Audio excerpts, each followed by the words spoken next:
বিশেষ একটি ক্রান্তিকার লগ্নে এসে পৌঁছে গিয়েছে। মানুষের জানে কোনো নিরাপত্তা নাই, সম্পদের কোনো নিরাপত্তা নাই, ছেলে সন্তানের কোনো নিরাপত্তা নাই, মানুষের জীবনের কোনো একটি দিক নিরাপত্তা নাই। সব দিক দিয়ে শুধু হাহাকার হাহাকার। দর্শন, চুরি, ডাকাতি, ঘুষ, সুদ, নানান বিষয় সব কিছু একসাথ হয়ে গিয়েছে। আপনারা জানেন, এত কিছু সমস্যার মধ্যে থাকার পরেও মানুষ ভোটের মাধ্যমে সমাধান খুঁজছে, মানব রচিত তন্ত্রমন্ত্রের কাছে সমাধান খুঁজছে, জাতীয় সংঘের কাছে সমাধান খুঁজছে, কাফের মুশরিকদের কাছে গিয়ে সমাধান খুঁজছে। অথচ ইসলাম নামক শান্তির জীবন ব্যবস্থা তার সামনে বিদ্যমান, কোরআন বিদ্যমান, হাদিস বিদ্যমান, নবীজির আদর্শ বিদ্যমান। এর পরেও এই মানুষগুলো কোরআন এবং সুন্নাহর কাছে আত্মসমর্পণ করতে রাজি না।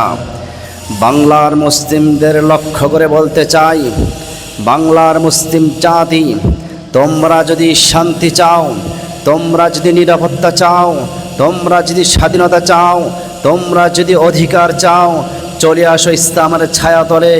ইসলাম ছাড়া কেউ তোমাদের অধিকার দিবে না, ইসলাম ছাড়া কেউ তোমাদেরকে নিরাপত্তা দিতে পারবে না, ইসলাম ছাড়া কেউ তোমাদেরকে শান্তি দিতে পারবে না।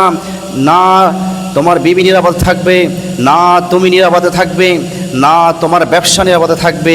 সুতরাং চলে আসো ইসলামের ছায়াতলে। তোমার বউ নিরাপদ, তোমার মা নিরাপদ, তোমার বাবা নিরাপদ, তুমি নিজেই নিরাপদ, তোমার ব্যবসা বাণিজ্য নিরাপদ, সব কিছু নিরাপদ থাকবে। 1300 বছর ইসলাম শাসন করে দেখিয়ে দিয়েছে পুরো জাতিকে কীভাবে নিরাপত্তা দিতে হয়, কীভাবে মানুষের নিরাপত্তা দিতে হয় ইসলাম দেখিয়ে দিয়েছে, কীভাবে মানুষের অধিকার আদায় করতে হয় তাও ইসলাম 1300 বছর দেখিয়ে দিয়েছে। সুতরাং উদারতা আহ্বান জানাচ্ছি, মুসলিম জাতি তোমরা তওবা করো, আল্লাহর কাছে আত্মসমর্পণ করো।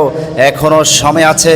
কাফের মুশরিকদের 5টা গোলামি বন্ধ করে দিয়ে আল্লাহ এবং আল্লাহ রসুল আনুগত্য করো। আল্লাহর কসম করে বলি, তোমরা আবারও সেই সালাউদ্দিন আইয়ুবী, কাসেম নানতুবি, হোসেন আহমদ মাদানী এদের মতো, তারেক বিন জিয়াদের মতন গর্জে উঠো।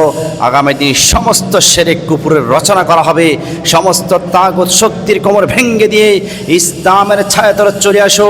Welcome, welcome, welcome. আসসালামু আলাইকুম ওয়া রাহমাতুল্লাহি ওয়া বারাকাতুহু।